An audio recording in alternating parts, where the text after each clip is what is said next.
주신 하나님의 말씀은 신약성경 누가복음 19장 1절부터 10절까지 말씀입니다. 오늘도 우리 다 함께 자리에서 일어나셔서 우리 이 말씀 한 절씩 교독하도록 하겠습니다. 제가 먼저 1절 말씀을 읽겠습니다. 예수께서 여리고로 들어가 지나가시더라. 삭개오라 이름하는 자가 있으니 세리장이요 또한 부자라. 그가 예수께서 어떠한 사람인가 하여 보고자 하되 키가 작고 사람이 많아 할 수 없어 앞으로 달려가서 보기 위하여 돌무화과 나무에 올라가니 이는 예수께서 그리로 지나가시게 되밀어라. 예수께서 그곳에 이르사 쳐다보시고 이르시되 삭개오야 속히 내려오라. 내가 오늘 내 집에 유하여야 하겠다 하시니 급히 내려와 즐거워하며 영접하거늘 무사람이 보고 수군거려 이르되 저가 죄인의 집에 유하러 들어갔도다 하더라. 삭개오가 서서 주께 여짜오되 주여 보시옵소서 내 소유의 절반을 가난한 자들에게 주겠사오며 만일 누구의 것을 속여 빼앗은 일이 있으면 내 갑절이나 갚겠나이다. 예수께서 이르시되 오늘 구원이 이 집에 이르렀으니 이 사람도 아브라함의 자손이미로다. 인자가 온 것은 잃어버린 자를 찾아 구원하려 함이니라. 아멘. 자리에 앉으시겠습니다. 네덜란드 출신의 기독교 영성 신학자인 헨리 나우엔이라는 분이 있습니다. 굉장히 유명한 분인데 이미 소천하신 분이에요. 이분의 인생에서 가장 큰 변화가 있었던 사건이 하나 있습니다. 이분은 30대에 이미 예일대와 하버드대에서 교수 사역을 시작한 분인데 이분은 심리학과 신학을 동시에 전공한 것으로 알려져 있습니다. 그러니까 굉장히 똑똑한 분이었고 나름 성공한 인생을 산 거죠. 그런데 정확히 50세가 되면서 말할 수 없는 그 마음의 상실감과 공허함이 찾아왔다고 해요. 겉으로 보기에는 너무나 성공적인 인생이었지만 학생들과 많은 대중들에게 이 사람의 인생이 무엇인지 그리고 하나님이 누구이신지 이런 부분들을 가르쳐주고 존경받는 삶을 살았지만 정작 자기 자신은 자기가 얘기했던 그 지식으로부터 오는 평안함이 없었던 겁니다. 헨리 나우엔은 이때부터 이 갈망을 채우기 위해 여러 가지 노력을 하기 시작합니다. 페루의 빈민가로 가서 그들과 함께 살아보기도 해요. 하지만 결국 마음에 참된 안식을 누리지 못합니다. 오히려 이 갈망이 더 커져서 신경쇠약 증세까지 나타났다고 합니다. 그러던 중에 1986년에 캐나다에 있는 발달장애인 공동체인 라르시 데이 브레이크에서 목회자로 섬기게 됩니다. 이곳에서 이제 인생의 큰 전환점이 일어나게 된 거예요. 이곳에 부임하게 된 헨리 나우엔은 자신을 소개하게 됩니다. 처음 만났으니까 자기 소개를 하게 되잖아요. 늘 하듯이 자신이 하버드 대학교 교수이고 얼마나 많은 대중 강연을 했고 또 많은 책을 썼는지 그렇게 자신을 소개했습니다. 근데 사람들의 반응이 이 헨리 나우엔을 매우 당황스럽게 합니다. 소개하고 있는 내용을 하나도 알아듣지 못하는 거예요. 이 사람들은 하버드대가 뭔지를 모릅니다. 그리고 그 유명한 책들을 전혀 뭔지를 몰라요. 지금 여러분도 눈빛도 누군지 모르잖아요. 헨리 나우엔이. 그러니까 다 모르는 거예요. 그러니까 당황을 하는 거예요. 자신이 늘 하듯이 소개했는데 자기를 알지를 못하니까 뭐라고 소개해야 될지를 모르는 겁니다. 사람들이 헨리 나우엔에게 질문을 합니다. 헨리 나우엔, 당신은 누구입니까? 그러니까 이 질문 앞에 말문이 막히는 거예요. 그리고 그날 밤에 이 헨리 나우엔이 그날 있었던 자기 소개의 이야기를 일기장에 이렇게 씁니다. 제가 한번 읽어드릴게요. 이들은 하나님이 나를 대하는 방식과 가장 유사하게 나를 대하고 있다. 오직 나의 이름 헨리로. 맞죠? 하나님은 우리가 가진 것으로 우리를 보는 분이 아니잖아요. 하나님은 우리의 중심을 보시겠죠.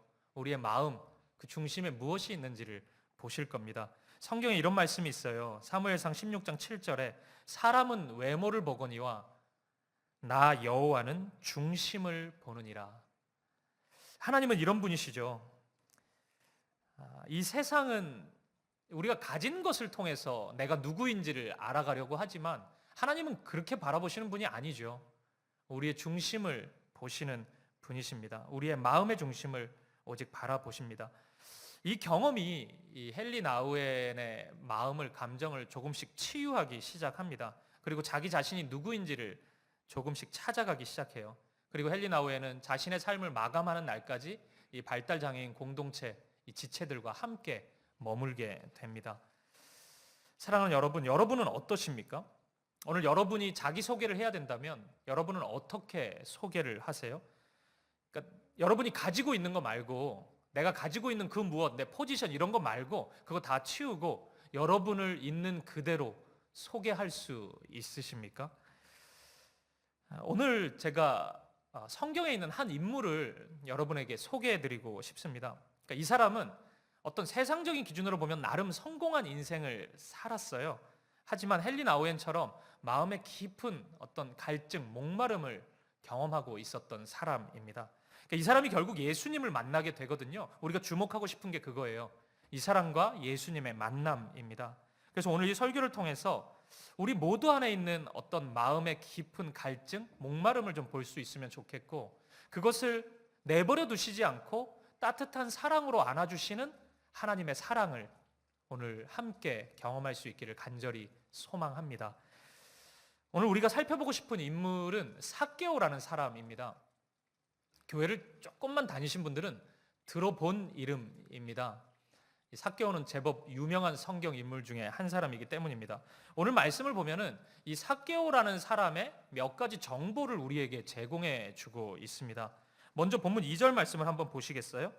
이 말씀 같이 한번 읽어보죠. 시작. 삭개오라 이름하는 자가 있으니 세리장이요 또한 부자라. 아멘. 삭개오의 직업을 알려주고 있습니다. 직업이 뭐예요? 세리장. 세리가 뭐 하는 사람입니까?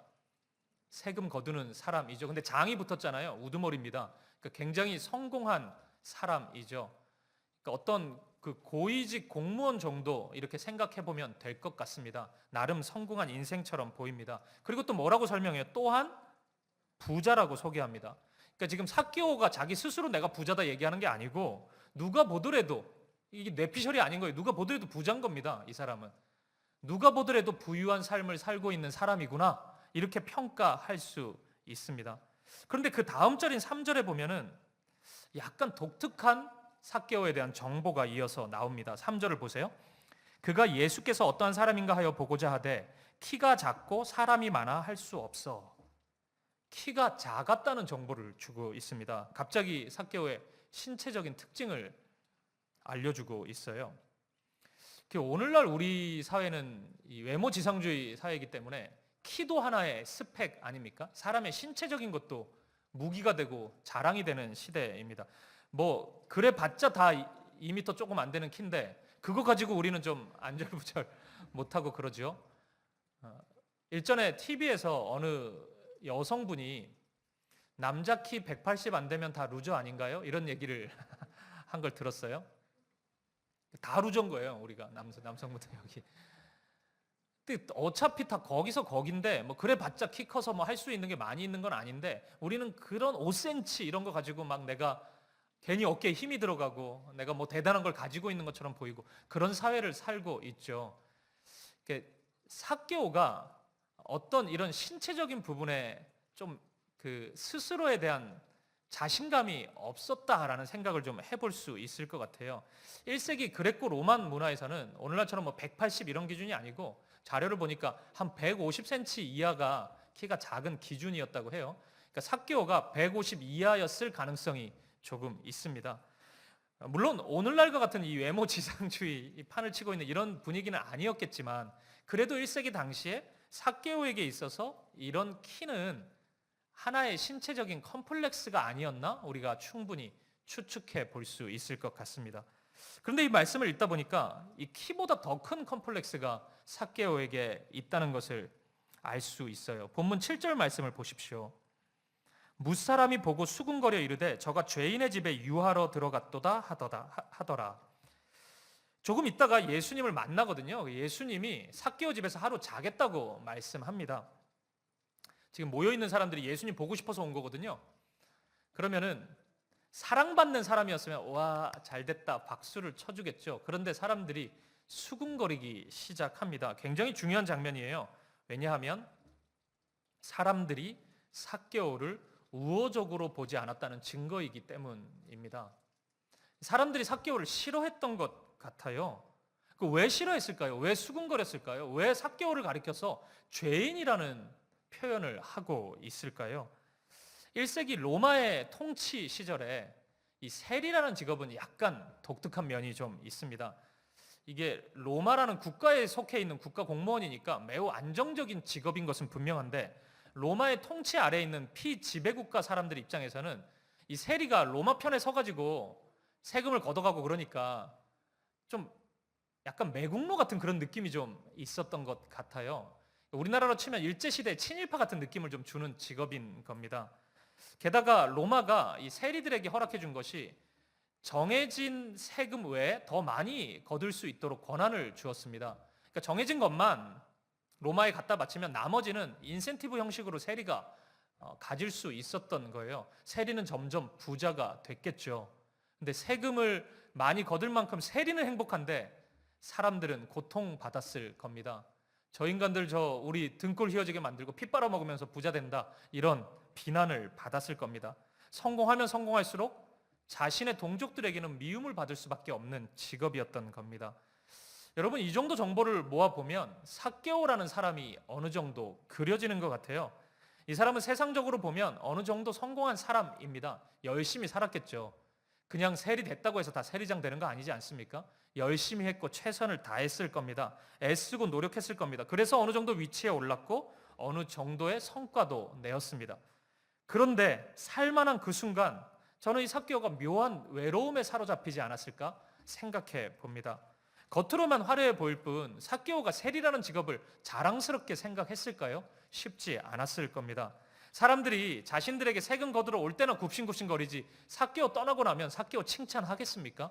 비난하고 욕하고 저주했을 겁니다. 그거 삭개오 모르겠습니까? 삭개오도 그 시선, 따가운 시선 다 느끼고 있었을 겁니다. 열심히 살아서 세리장까지 올랐지만 만족감, 성취감 이거 저는 별로 크지 않았을 것처럼 보입니다. 상실감이 훨씬 컸을 것입니다.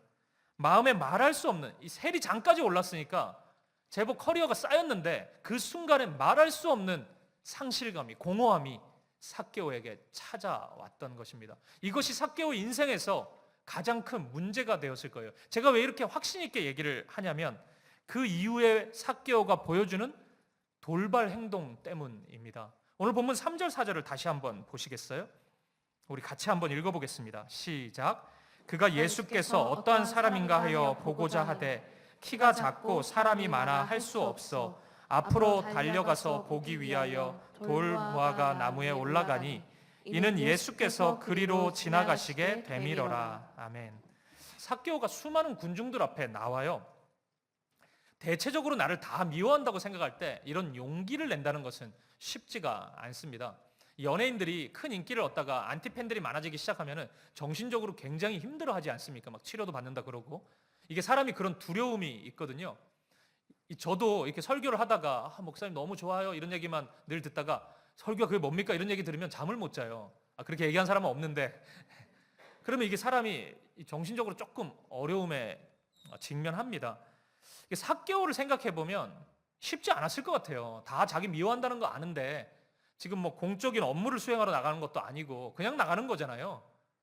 그 사람들 따가운 시선, 자기를 뭐 수군거리면서 조롱하고 이런 거 다 느꼈을 텐데 쉽지 않단 말이에요. 그런데도 나갔습니다. 근데 그 다음 행동이 더 놀라워요. 사회적인 위치가 있고 사람들의 시선이 있는데 돌무화과 나무에 올라갑니다. 얼마나 이상하게 봤겠습니까? 나무를 타고 올라가는 거예요. 조롱이 있었을 텐데 그냥 올라갑니다. 웬만해서는 할 수 없는 행동을 하는 겁니다. 저는 여기서 이 삭개오의 심적인 상태를 제가 확인하는 겁니다. 삭개오는 그 갈망이 있었던 거예요. 그 마음에 찾아온 그 공허함과 그 절망이 너무나 컸던 겁니다. 사람들의 시선을 이겨낼 만큼, 무시할 만큼 그 정도로 강하게 다가왔던 겁니다. 예수님을 만나고 싶은 갈망. 어떻게 해서든지 이 마음을 예수님에게 쏟아내고 싶은 그 갈망이 있었던 겁니다. 이 갈망이 삭개오를 이런 무리한 행동을 하도록 인도했던 힘이었을 겁니다. 삭개오가 예수님에 대한 어떤 이해를 가지고 있었는지는 모르겠어요. 제가 이해하고 있는 예수님에 대한 이해가 삭개오도 있었는지 확신할 수는 없어요. 하지만 확실한 것은 삭개오가 그 마음의 공허함과 절망을 느끼고 있었다는 것, 그리고 그 마음을 예수님에게로 가지고 가야 되겠다고 결정한 것, 이것은 분명한 것 같습니다. 그리고 이 결정은 삭개오의 인생에서 가장 잘한 선택입니다. 왜냐하면 예수님께서 이 삭개오의 마음을 회복시켜 주실 것이기 때문입니다. 그리고 실은 예수님께서 이 땅에 오신 이유가 삭개오와 같은 이 마음의 절망을 안고 있는 사람들을 회복시키고 새로운 삶을 허락해 주시기 위함이었다는 것입니다. 사랑하는 여러분, 저와 여러분을 포함한 모든 인생은 행복을 추구하고 싶은 마음을 가지고 있습니다. 이것은 하나님께서 사람을 이렇게 만드신 거예요. 누가 물어봐서 저는 불행해지고 싶어요 이렇게 얘기한 사람은 아무도 없습니다. 무슨 특정한 상황 때문에 너무 화가 나서 그럴 수는 있지만 그 마음에 진실된 고백을 그렇게 하는 사람은 없습니다. 우리 마음이 행복해지고 싶은 열망이 있기 때문입니다.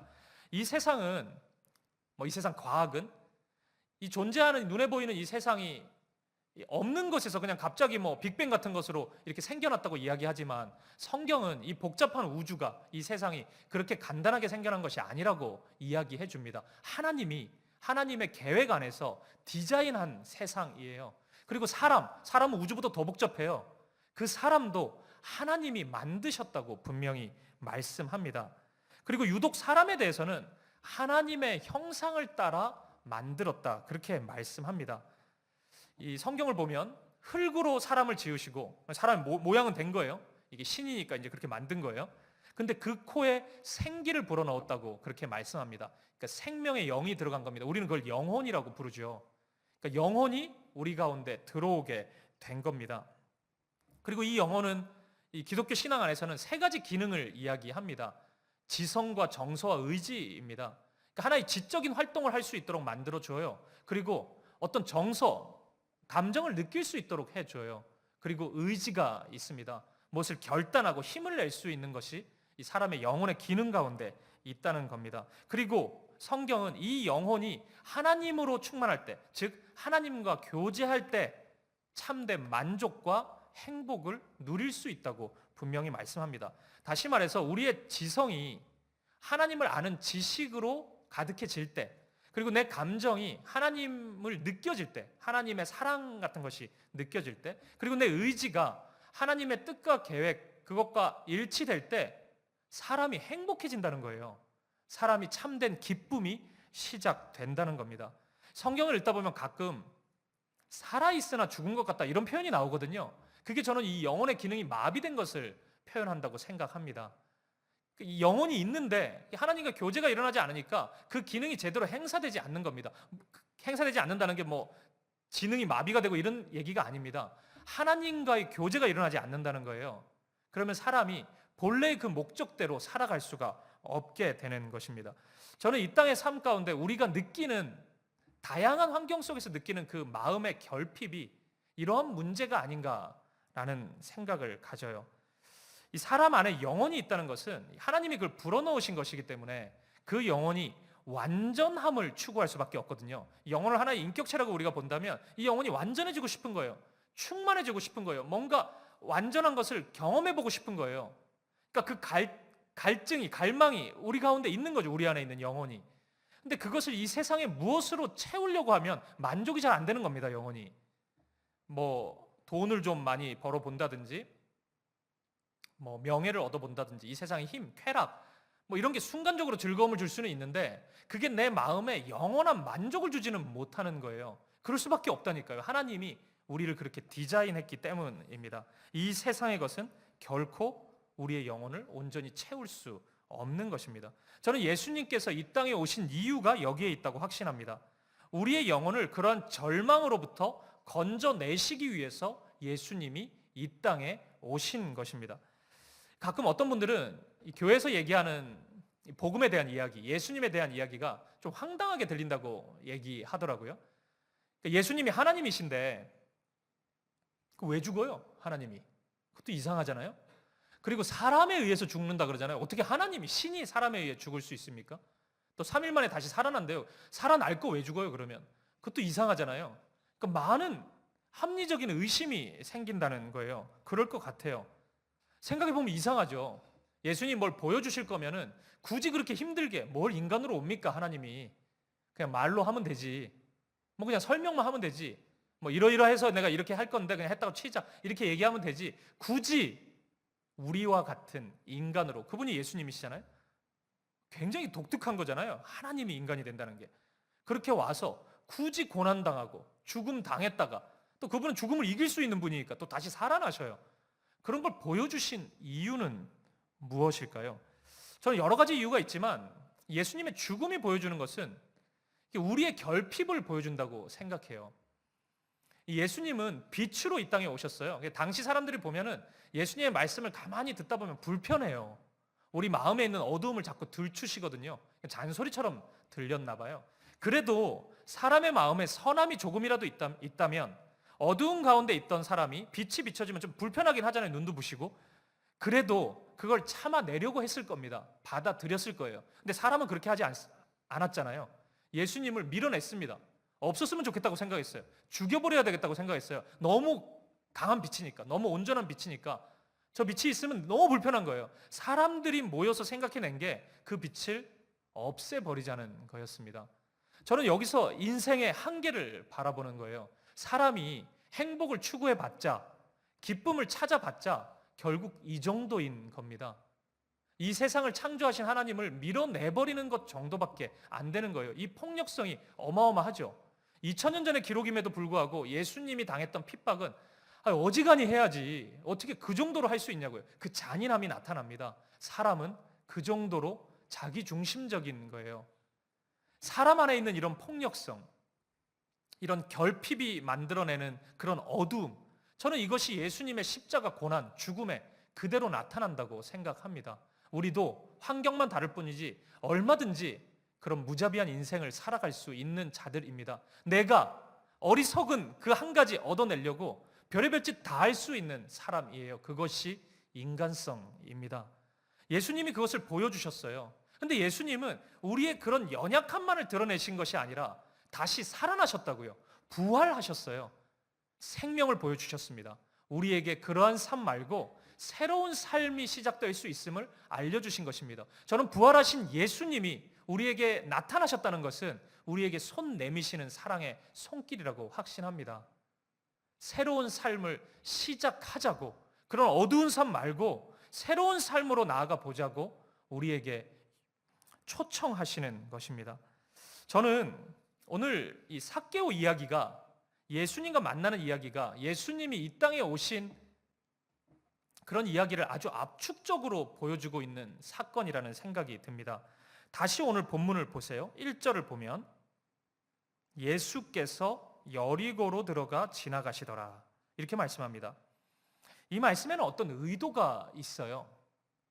지금 예수님은 예루살렘으로 들어가시는 장면이거든요. 왜냐하면 예루살렘 가서 십자가에 죽으실 것이기 때문입니다. 근데 예루살렘으로 가는 길이 여리고를 반드시 거쳐야 되는 것은 아닙니다. 여리고 안 거쳐도 갈 수 있는 길이 많다고요. 근데 예수님이 굳이 여리고로 들어가십니다. 여리고를 지나서 가시려고 합니다. 왜 그러셨을까요? 이유는 하나이지 않겠습니까? 삭개오 만나려고. 삭개오한테 해줄 이야기가 있으신 겁니다. 삭개오에게 보여주고 싶으신 것이 있으셨던 겁니다. 외로움과 공허함으로 절망하고 있는 삭개오를 만나기 위해 예수님이 찾아가신 겁니다. 말씀을 언뜻 보면 삭개오가 그 마음에 상처도 있는데 군중들 앞에 나타나고 나무 위로 올라가고 그러니까 삭개오의 열정, 열심만 우리가 보이는데 삭개오의 그 열심보다 먼저 예수님의 열정, 예수님의 열심이 있었던 거예요. 삭개오보다 먼저 예수님이 삭개오를 만나기 위해 몸을 돌이키셨던 겁니다. 먼저입니다. 예수님이 먼저예요. 예수님이 먼저 삭개오를 찾아오신 것입니다. 그리고 5절을 보십시오. 나무에 올라가 있는 삭개오를 향해서 삭개오야, 이렇게 부르십니다. 이것도 굉장히 독특해요. 왜냐하면 삭개오를 처음 만나는데 삭개오 이름을 알고 계신단 말이에요.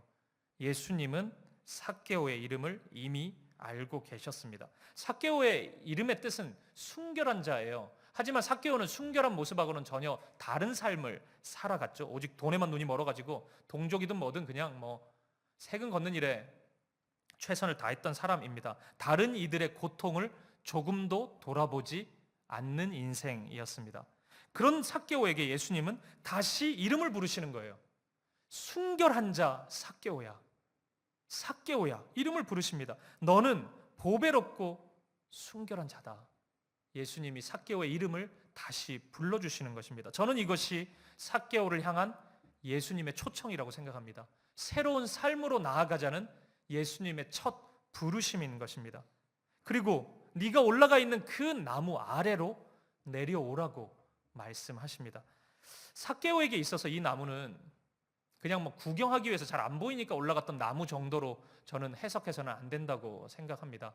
지금 뭐 에버랜드 가서 밤에 하는 퍼레이드 보려고 하는 게 아니지 않습니까?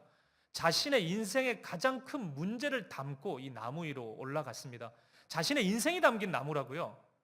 세리장까지 올라가기 위해 애썼던 그 모든 열정과 노력이 담겨 있는 나무이고, 그 성취감도 잠시 내게 찾아온 그 외로움, 공허함, 절망, 그것을 보여주는, 그 상실된 마음을 보여주는 나무입니다. 삭개오의 인생이 고스란히 담겨져 있는 나무입니다. 그 나무 위로 삭개오가 올라간 것이에요. 예수님은 삭개오의 이런 마음, 삶, 갈망을 모두 아셨습니다. 고단한 인생의 나무에 올라가 있는 삭개오에게 그 나무 아래로 내려오라. 삭개오야, 나무 아래로 내려와라. 예수님은 말씀하셨습니다. 제가 오늘 본문을 묵상하면서 예수님의 마음이 조금씩 느껴지면서 좀 놀란 장면이 하나 있습니다. 그 본문 8절인데 삭개오가 갑자기 이런 고백을 합니다. 삭개오가 서서 주께 여짜오되 주여 보시옵소서, 내 소유의 절반을 가난한 자들에게 주겠사오며 만일 누구의 것을 속여 빼앗은 일이 있으면 내 갑절이나 갚겠나이다. 갑자기 삭개오가 자신의 소유의 절반을 가난한 자들을 위해서 나눠줄 거고, 내가 속여서 뭐 취한 재물이 재산이 있다면 4배를 갚겠다고 그렇게 선언을 해요. 놀랍지 않습니까? 진짜 놀라운 거는 누가 시키지 않았다는 거예요. 예수님이 너 앉아봐라, 이거 꼭 해라, 이거 그래야지 뭐라도 하나 내가 너한테 줄 수 있다, 이렇게 말씀하시지 않았다고요. 삭개오에게 설교했다는 흔적이 없습니다. 그러니까 억지가 아닌 거예요. 삭개오가 갑자기 이런 결단을 한 것입니다. 저는 이것이 진짜를 경험한 사람의 변화라고 생각해요. 삭개오의 인생은 전체가 가짜로 뒤범벅이 되어 있는 인생인데, 진짜를 맛보고 나니까 가짜가 하찮게 보여진 것입니다. 어떤 분들은, 혹시 오늘 또 예배당 교회 처음 오신 분들은 뭐 소유를 내놓으라 그러고 이러니까 교회가 뭐 또 돈 달라고 한다 이렇게 생각하실지 모르겠는데, 지금 이 삭개오는 자신이 전부라고 생각하면서 추구했던 것을 기꺼이 1번의 자리에서 아래로 끌어내린 것 아니겠습니까? 그러니까 인생의 방향이 완전히 달라진 겁니다. 저는 이 변화가 예수님과의 짧은 만남 속에서 나타났다고 보는 겁니다. 예수님이 먼저 오셔서 삭개오야 이름을 불러주시는 그 순간, 그 마음의 상실감, 무너졌던 모든 마음을 예수님의 눈빛으로 다 아신다는 마음을 보여주셨을 겁니다. 그리고 그 나무 아래로 내려오라 말씀하시는 그 순간 예수님의 사랑을 보았을 겁니다. 그리고 자신의 인생을 바꾸어야 되겠다고 결심했을 겁니다. 예수님은 다 알고 계셨구나. 예수님은 내 이름을 알고 계셨구나. 나를 새로운 삶으로 바꾸려고 하시는구나. 내가 전부라고 생각했던 이 모든 것, 이것이 절대적인 게 아니었구나. 그분의 사랑 앞에서 모두 다 녹아지고 내려놓을 수 있게 된 것입니다. 이게 이전의 삭개오 같으면은 아무리 막 혼내고 뭐라고 해도 너 그러다가 지옥 간다 그래도 재산을 내놓지 않았을 거예요. 제 주변에 삭개오 같은 분들이 좀 있는데 좀처럼 많이 가졌다고 해서 내놓는 법이 없습니다. 이게 쉽지가 않습니다. 삭개오는 마치 자신의 것이 아닌 것처럼 기꺼이 내어놓습니다. 본문 6절을 보면 급히 내려와 즐거워하며 영접하거늘, 삭개오의 기쁨을 지금 알려주고 있어요. 저는 삭개오가 이 순간까지 별로 웃을 일 없었을 거라고 생각합니다. 그 인생에 그 짐이 있으니까 뭐가 그렇게 기뻤겠어요. 월급 더 받는 거, 인센티브 받는 거, 그게 뭐 얼마나 더 기쁘겠어요. 삭개오가 더 부자가 되는 거, 그게 삭개오의 영혼을 만져줬을까요? 아니었을 겁니다. 기쁜 일이 별로 없었을 겁니다. 근데 진짜 기쁨 누리고 있는 겁니다. 진짜 기뻤던 거예요. 사랑하는 여러분, 저는 이게 예수님의 방식이라는 생각이 들어요. 예수님은 하나님이시니까 벌써 삭개오에 대해서 다 알고 계시잖아요. 이름도 알고.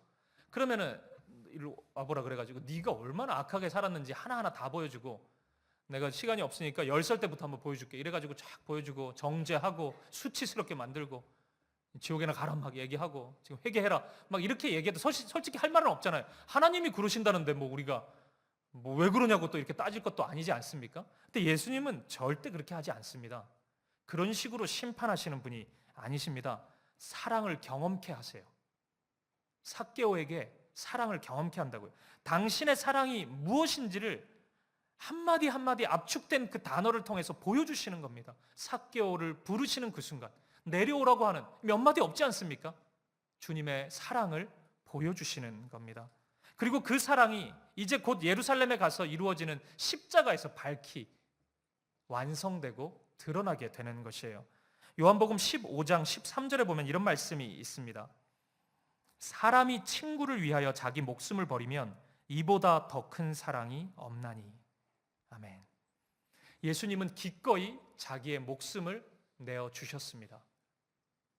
우리가 그 죽음을 감당해야 되는 사람인데, 모두가 다 죽음을 향해 나아갈 수밖에 없는 인생들인데 우리 다 실제 죽잖아요. 그 죽음을 대신해서 감당해 주셨습니다. 그리고 예수님이 우리를 얼마나 사랑하시는지 그 크기, 넓이, 그 깊이를 밝히 우리가 확인할 수 있을 그 사랑을 보여주셨습니다. 사랑하는 여러분, 오늘 삭개오와 같은 인생을 살아가고 있는 형제 자매들이 있으십니까? 무언가 열심히 했지만 뭔가 성취도 몇 개 이룬 것 같지만 말할 수 없는 공허함과 상실감으로 주저앉아 있는 분들이 있으세요? 오늘 그 공허함이, 그 목마름이 느껴지신다면 오늘 그 마음속에 주님이 찾아오시는 소리라는 것을 기억하십시오. 삭개오를 찾아 여리고로 향하시는 그 주님의 발걸음이 여러분의 영혼의 마음 가운데, 중심 가운데 공허함과 목마름으로 다가오고 있는 것입니다. 우리 주님께서는 그 마음을 외면하지 않으십니다. 여러분이 어떤 나의 열심의 나무에 올라 있으십니까? 아니면 내 자존심, 포기하지 못하는 자존심의 나무에 올라가 계세요? 아니면 그게 외부 환경 때문에 다 무너져 버려서 너무 속상하고 아픈 그 상처의 나무에, 내 한계의 나무에 올라가 있으십니까? 오늘 그 나무에 올라가 있는 여러분을 향해서 주님이 여러분을 부르십니다. 여러분의 이름을 부르십니다. 사랑하는 딸아, 사랑하는 아들아, 너는 보배롭고 존귀한 자다. 너는 순결한 자다. 내가 그렇게 너를 만들어 주겠다. 그 나무 아래로 내려와라. 우리 주님께서 말씀하십니다. 그 주님의 음성을 들을 수 있는 우리가 되기를 바라고, 그 부르심 앞에 기꺼이 몸과 마음이 반응할 수 있는 우리가 되기를 간절히 소망합니다. 사랑하는 여러분, 말씀을 정리해 보겠습니다. 설교 시작 부분에 언급했던 헨리 나우에는 자신이 가진 것으로 자기 소개를 하는 것에 익숙했던 사람입니다. 하버드대 이러면 뭐 사실 미국보다 한국에서 더 뭐 대단하다 그러는 것 같아요. 그러니까 어떤 그 분야의 강의를 하든 그 대중 강의를 할 때 하버드라는 단어가 들어가면 다 사람들이 막 대단하다고. 저는 그게 참 대단하다 이런 생각이 들어요. 한 단어가.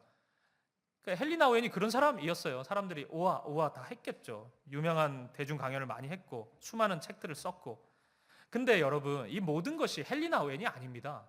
그가 가지고 있었던 것일 뿐 그가 아닙니다. 이것은 얼마든지 대체될 수 있는 거예요.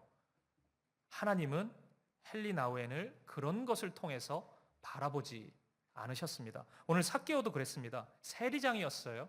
부자였습니다. 또 반면에 어떤 신체적인 컴플렉스도 좀 있었죠.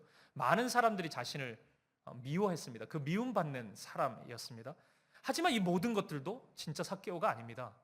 우리 주님은 그런 것을 통해 삭개오를 바라보지 않으시기 때문입니다. 예수님은 진짜 삭개오의 이름을 부르십니다. 세리장, 부자, 상처 많은 사람, 미움받는 사람 이렇게 부르시지 않고 삭개오를 부르십니다. 순결한 사람, 의로운 사람, 그 이름을 부르십니다. 삭개오는 예수님과의 만남을 통해서 자신의 진짜 본 모습을 찾은 겁니다. 그리고 그릇된 자신의 인생의 나무에서 기꺼이 예수님의 손을 잡고 내려올 수 있었던 겁니다. 사랑하는 여러분, 오늘 예수님이 여러분을 위해 이 자리에 오셨습니다. 예배는 그런 곳입니다. 예수님이 찾아오시는 곳, 그 예수님과 사랑의 사귐과 교제를 나누는 시간입니다. 여러분이 어떤 마음으로 이 자리에 왔는지 모르겠는데 예수님이 여러분보다 먼저 이 자리에 오셨습니다. 그것은 확실합니다. 예수님을 만나십시오. 예수님의 손을 붙잡으십시오. 그리고 예수님과의 만남을 통해 진짜 여러분 자신을 발견할 수 있기를 바랍니다. 우리 사귐의 공동체가 부족한 거 많은 공동체이긴 하지만 예수님과 여러분이 만날 수 있는 하나의 집이 될 수 있기를 간절히 소망합니다. 사랑하는 여러분, 예수님 안에서 참된 나, 참된 자신을 발견하는 저와 여러분 되시기를 주님의 이름으로 간절히 축복드립니다. 우리 함께 찬양 드리실까요? 그리고 기도했으면 좋겠습니다. 내 이름 아시죠? 우리 이 찬양 드리고 싶어요. 주님은 우리를 아세요.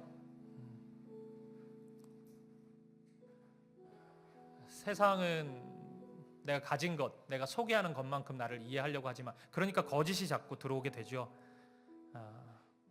하지만 주님은 내가 누구인지를 아십니다. 그리고 나의 필요를 아십니다.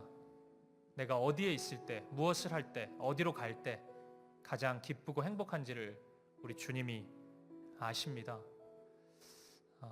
이게 사람이 상실감이 너무 깊어지면 무기력이 찾아오기 때문에 주님의 음성에도 선뜻 반응이 일어나지 않을 수도 있어요. 오늘 그런 절망의 시간까지 그런 순간까지 내려간 분들도 있는지 모르겠습니다. 하나님께서 용기 주시길 바랍니다. 주님의 부르시는 음성을 들을 수 있기를 바랍니다. 우리의 이름을 부르시는 주님, 나의 마음을 아시고 나를 변화시키겠다고 당신의 열정과 의지를 보여주시는 주님, 발걸음을 나를 향해 돌리셨던 주님, 그리고 그 나무에서 내려오라고 부르시는 주님. 이게 나무 아래 내려다 보면 좀 무섭죠. 내려갔다가 다치는 거 아닌지 두렵기도 하고 주님이 손 잡아주세요. 내려올 수 있습니다. 그리고 새로운 삶이 시작될 수 있습니다. 똑같겠죠. 우리의 삶은 이 땅에서는. 하지만 방향이 달라질 것입니다. 전혀 새로운 것들이 보이기 시작할 것입니다. 여러분이 가지고 있는 것도 새롭게 보일 것이고 여러분 앞에 있는 것도 완전히 새롭게 보일 것입니다. 그 주님을 만나십시오. 주님의 음성을 들으십시오. 이 찬양의 고백을 드릴 때 그 주님의 사랑이 느껴질 수 있기를 바라고 그 주님 앞으로 한 걸음 발을 내디딜 수 있는 힘과 용기, 믿음이 주어지길 바랍니다. 우리 함께 이 찬양으로 고백하겠습니다. 함께 고백합니다. 나를 지으신 주님, 나를 지으신 주님, 내 안에 계셔, 내 안에 계셔. 처음부터 내 삶은, 처음부터 내 삶은 그의 손에 있었죠. 내 이름 아시죠? 내 이름 아시죠? 내 모든 생각도, 내 흐르는 눈물, 내 흐르는 눈물 그가 닦아 주셨죠. 그는 내 아버지, 그는 내 아버지, 난 그의 소유, 난 그의 소유. 내가 어딜 가든지, 내가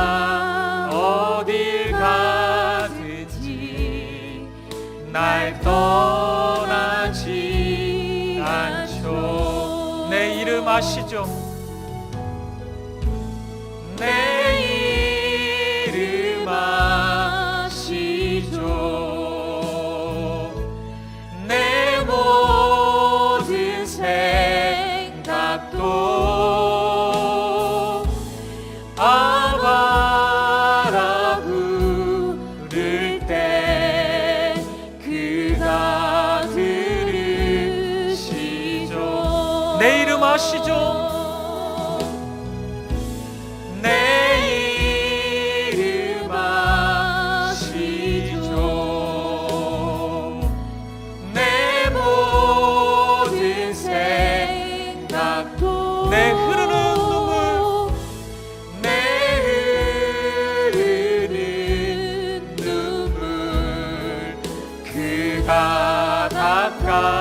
주셨죠. 우리 한 번 더 고백합시다. 내 이름 아시죠?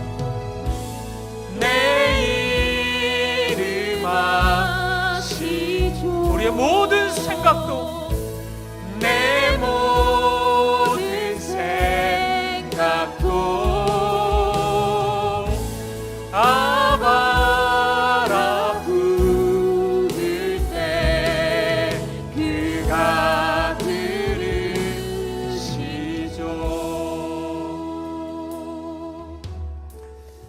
사랑하는 형제자매 여러분, 오늘 이 자리에 있는 모든 삭개오를 향해 주님이 달려오셨습니다. 그 마음의 아픔과 상처와 공허함과 목마름, 상실감, 그 우리 주님이 다 아십니다. 그리고 여러분을 만나기 위해 이 자리에 오셨습니다. 그리고 여러분의 이름을 부르십니다. 여러분이 가지고 있고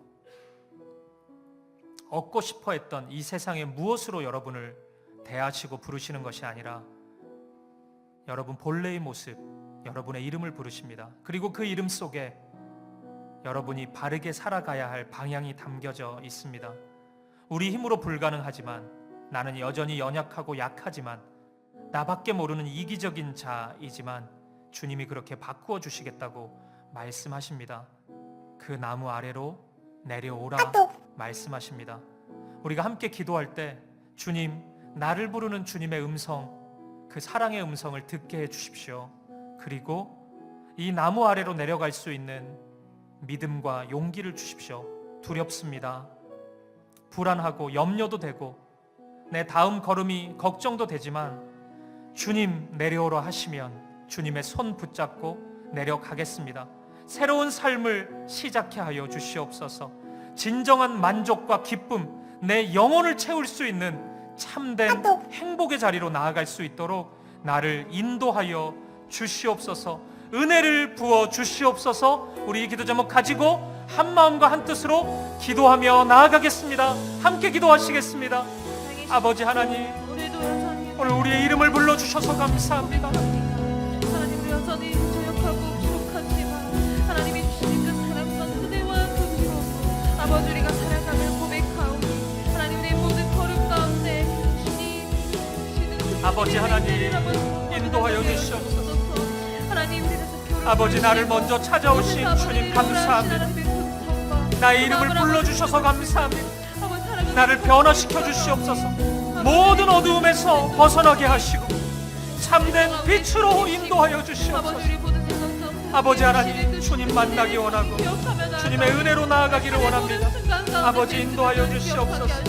아버지, 우리 자매들의 마음을 붙잡아 주시옵소서. 오늘 이 시간 찾아오셔서 우리 이름을 불러주시고 말씀하여 주시고 함께 걸어가자 말씀해 주십시오. 아버지, 아버지 감사합니다. 주님 감사합니다. 예수님 인도하여 주십시오. 우리의 마음에 은혜를 부어 주시옵소서. 할렐루야, 할렐루야. 우리 다 함께 자리에서 일어나셔서 함께 고백합시다. 내 이름 아시죠? 내 이름 아시죠? 내 모든 생각도 내 흐르는 눈물 주셔서 내 이름 아시죠? 내 이름 아시죠? 내 모든 생각도 아버지라 부를 때 아바라 부를 때 그가 들으시죠.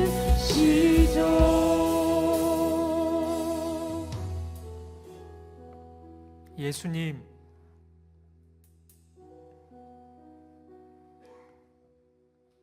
오늘 우리의 한계에 직면한 절망의 자리에 주저앉아 있는 우리를 찾아와 주셔서 감사합니다. 나의 이름을 불러주셔서 감사합니다. 이 세상의 것으로 나를 평가하지 않으시고 있는 모습 그대로 나를 불러주시니 감사합니다. 아무것도 없는 인생 같은데 나를 존귀한 자다, 보배로운 자다, 순결한 자다 말씀해 주셔서 감사합니다. 그리고 그러한 삶으로 나아갈 수 있도록 나를 인도해 주셔서 감사합니다. 아버지, 기꺼이 주님의 부르심에 응답할 수 있는 우리가 되게 하여 주옵소서. 오늘 이 시간 우리 영혼의 목마름을 보게 하여 주옵소서. 내 영혼의 울부짖음, 내 영혼의 핍절함을 보게 하여 주옵소서. 조금의 영양분을 공급받지 못해서 죽어가고 있는 내 영혼을 보게 하여 주옵소서. 다시 살려주십시오. 소생케 해주십시오. 참된 평안, 참된 기쁨, 참된 만족, 참된 안식으로 나아갈 수 있도록 내 마음을 붙잡아 주십시오. 주님, 당신의 사랑을 부어 주십시오. 그 사랑이 나를 변화시키는 만큼 그렇게 나아가고 싶습니다. 아버지, 인도하여 주옵소서. 여전히 붙잡고 있는, 올라있는 나의 나무에서 주님 손 붙잡고 내려오게 하시고 내 인생의 방향이 바뀌어지게 하시고 가치 있고 아름다운 인생으로 나아갈 수 있도록 인도하여 주옵소서. 주님의 사랑이 나를 변화시킬 수 있다면 기꺼이 내 마음을 드립니다. 아버지, 오시옵소서. 주님 오시옵소서. 내 마음에 좌정하셔서 나를 다스려 주시옵소서.